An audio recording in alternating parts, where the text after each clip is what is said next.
Yung nahuli namin na pangangapat sa kapakpando ng kimpot. Okay. Ito. Yan. Hipon at saka hipon at saka limang. Solve na solve ang Team Soya. Yan. Okay. Lagyan natin yung alimango. Yan.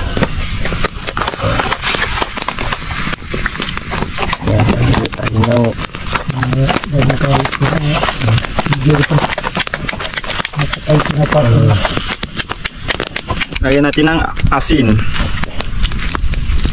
Salam-salamin, what's up mga kasoya? Sa puntong ito ay luto na po ang tatlong malalaking alimango na niluto ni Julius mga kasoya. Susunod naman po natin lutuin itong hipon na nakuha natin dito sa Kimpo Trap.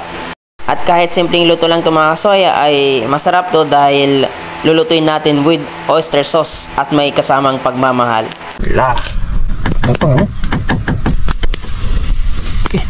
Lagyan natin na.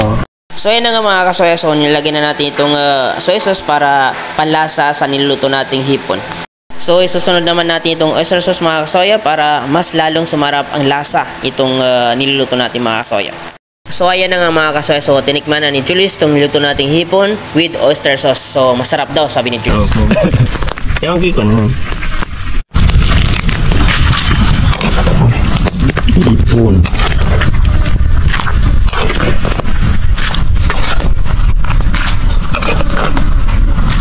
Palakam na rin, dati dulu.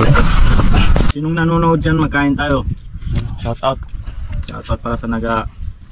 So yun nga mga kasoya, so maraming salamat po sa lahat ng sumusuporta, sa mga nanonood sa vlogs po namin, at sumusuporta sa mga content po namin, at sa mga dati at bagong followers po namin. Maraming salamat po mga kasoya. At pangako po namin sa inyo mga kasoya na gagawa kami ng mga gandang content para sa inyo mga kasoya.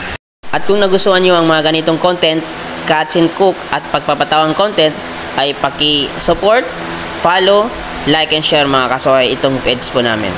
Kami ang Iranon vlogger or Muro vlogger na nagmula sa Baguados, Cotabato City, Team Soya.